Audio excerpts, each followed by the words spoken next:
Hello guys, in this video I'm going to show you how to change the payment type at the fares in the Bus Times London application. The first thing you need to do is enter the app.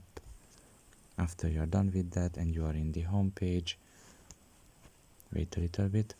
You should look at the bottom of your right corner and there you will see the more section. Just press on it. And here you should select the first option, which is fares.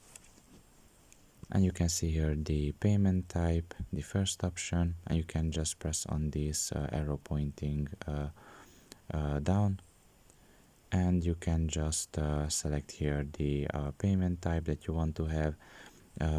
Currently it is set to the Oyster card, but you can also select it to the contactless payment card or 5 to 10, and you can just leave it like that.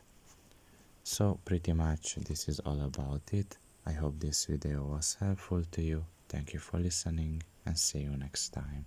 Bye bye.